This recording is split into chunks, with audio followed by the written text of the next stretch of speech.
the second thing we were going to talk about was around any software that actually helped you with managing your studies. So the majority of the software that I was able to access was recommended from my needs assessment. And there were probably 2 from the disabled students allowance that I was able to access, and these were Dragon Naturally Speaking dictation software. It's a bit of a tongue twister, but kind of as the title says, it's a software that enables you to kind of speak into a microphone and it will write out what you're speaking. So this is especially helpful if like me, sometimes sitting down and writing can be quite difficult, and sometimes speaking can come a little bit more naturally than kind of putting my hands, it's not pen to paper anymore, but putting my fingers to the keyboard. Sometimes I can't type as fast as I'm thinking, so being able to speak it out loud, take a breath and do everything a little bit slower can help. So that's one of the main ones that I would recommend. And then there's Read and Write Gold. This is also a kind of spell checker and kind of text to speech software. So that one's again quite similar.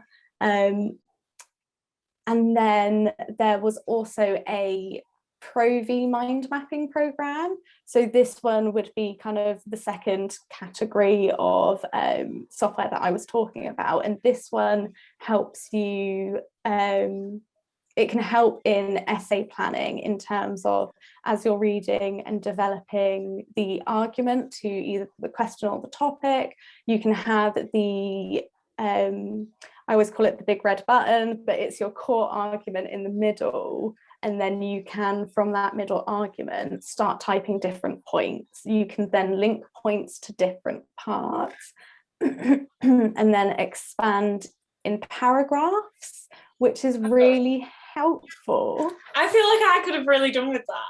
I just got, because I just wrote so much and then had to whittle it down afterwards. Like I sometimes would write 10 times the amount and then have to. So I suppose that would help you with avoiding tangents a bit. Definitely. It helps you kind of condense your argument, and it also, I mean, it can also help develop your argument where you are linking points, different points within the main thread. It can give it that kind of that depth. It can help you find the golden thread that runs through each of those points. So it helps you kind of develop an opinion that's more compelling, but also links evidence. So linking the research that informed that opinion or the literature and being able to weave that all the way through. And it can also, once you've developed your kind of main bubble map, as it were, you can then convert that into a kind of more of a Word document template where it is a structured argument. So if you link the different bullet points or the different bubbles, like 1, 2, 3, 4, and 5, as the paragraphs, it will then lay that out for you. So it does a lot of the, I call it the faffy legwork of having to like take different sections of a paragraph and move it. If you're moving it too far down, it's then hard to find your place back at the top. And it can, for me, it can cause a lot of tension in my head and can then make me want to push the work away for a little while. So it can remove some of those barriers to sitting down and doing your essay. Yeah, I mean, that's a really good use of technology, isn't it? Because really, I feel like that would be a lot of time if you were relying on another person to do that. But it's good if you can sort of be empowered to do that yourself, but using that. So I think that's cool, really.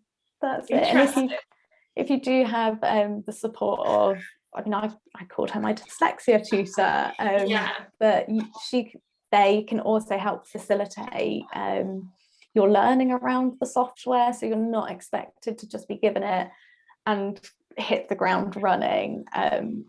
because I mean, technology isn't the easiest thing. So you can also use that time for them to help you find the way that software can work for you and really help you kind of map out that step-by-step process, which can be a bit jarring.